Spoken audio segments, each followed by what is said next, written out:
It's Thursday, April 28th. This is The Gateway. I'm Wayne Pratt. Nicole Miller's installation at the Kemper Art Museum blends interviews with people of color in St. Louis, video clips, and lasers. And so you have these three parts of this installation that are all sort of translations of each other, from the sound to the video to the light. Coming up, St. Louis Public Radio's Jeremy Goodwin reports on a multimedia exhibition rooted in St. Louis experiences. Missouri's starting teacher pay is among the lowest in the nation. As St. Louis Public Radio's Kate Grumke reports, a new analysis comes as the state legislature considers raising salaries. Missouri's starting teacher pay is 50th among all of the states and D.C., according to a new analysis from the National Education Association, a teachers' union. Missouri's teachers also make significantly less than neighboring states on average. Mark Jones is the communications director for the Missouri chapter of the union.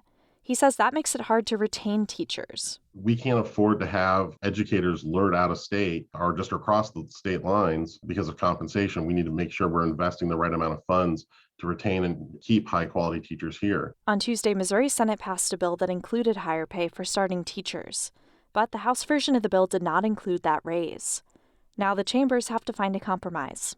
I'm Kate Grumke, St. Louis Public Radio. That National Education Association report shows the average starting salary for teachers in Illinois is around $41,000. That's more than $10,000 less than the living wage for an adult with one child in the state's most affordable metro area. It's one of the factors leading to Illinois' teacher shortage. Governor J.B. Pritzker has signed a handful of measures designed to address the lack of educators.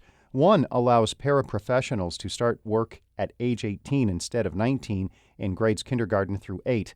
Springfield High School junior Eleanor Stokey knows she wants to be a teacher and says this will give her a jump start. This legislation will allow me and others to begin working side by side with experienced teachers soon after high school.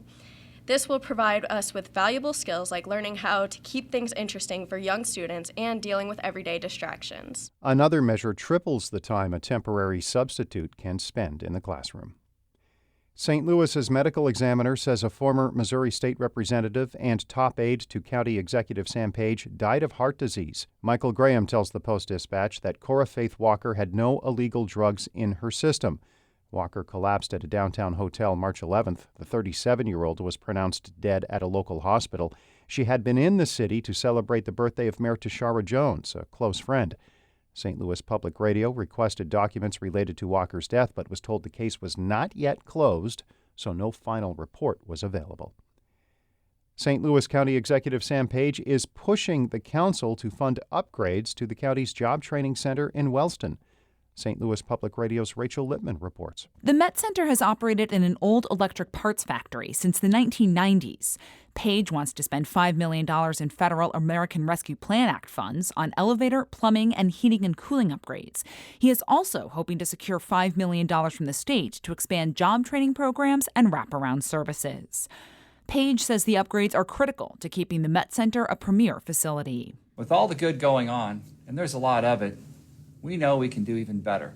There's room for growth here at the Met Center, and we're committed to making that happen. The County Council is not expected to allocate the remaining $83 million in ARPA funding until after the end of the state legislative session in May.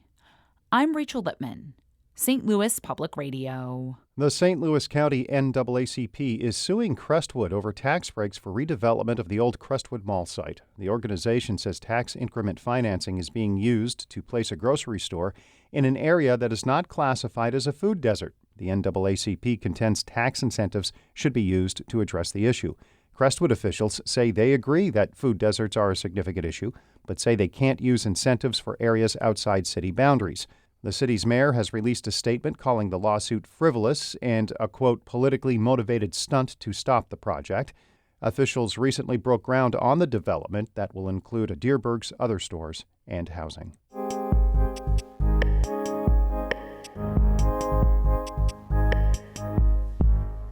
A multimedia installation now on view at the Mildred Lane Kemper Art Museum offers visitors a lot to see and hear. California-based artist Nicole Miller weaves together video, sound, and laser light for the work. Much of the sound comes from interviews with St. Louisans of color. The artist asked them questions like, what does it mean to be alive?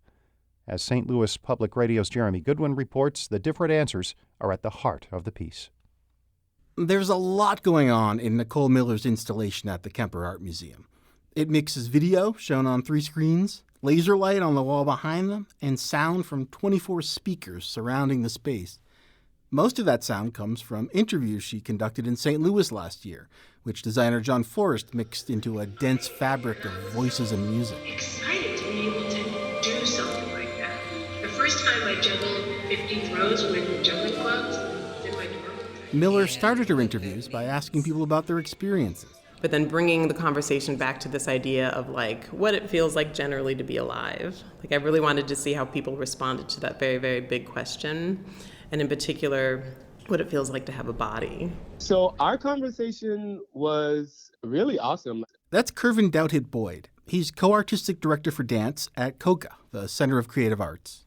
So I'm talking about my time as an artist, as a performing artist. There are other folks that were talking about, like, Prince, and their experience with listening to his work and watching him perform. When Prince died, it was like, if Prince can die, I can too. Because I kind of think at some point you never really think about the fact that you're not going to be here. That death means that you're not going to be here. So when Prince The people in the film, which Miller shot in Las Vegas, are performers of color, most of them black. So too are her local interview partners. They include St. Louis Circus performers, teenagers, some of whom talk about shootings in their neighborhoods, and poet Precious Musa. She says the piece deals with heavy topics like life and death, but also has a lot of joy.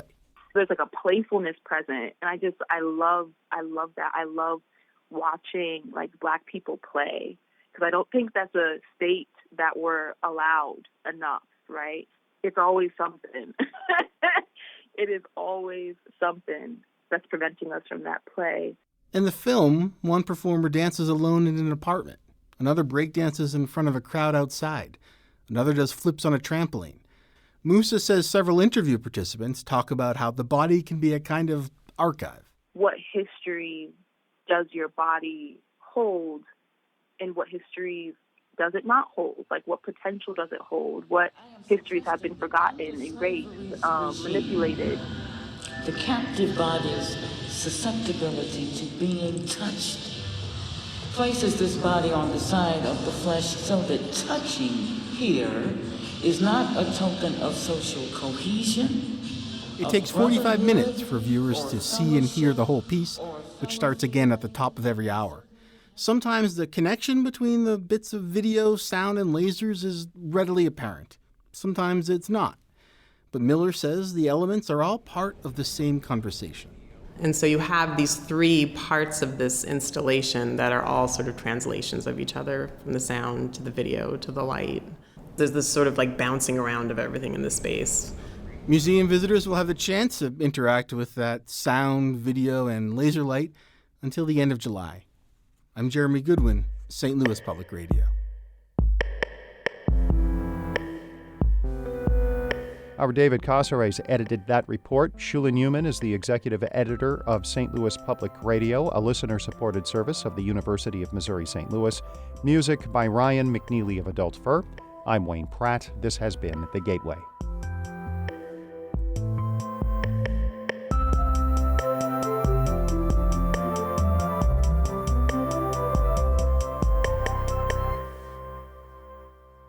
Support comes from the Missouri Forest Products Association, saluting Earth Day on April 22nd with an ongoing commitment to help offset carbon emissions with sustainable harvesting of Missouri forests. Details at choosewood.com.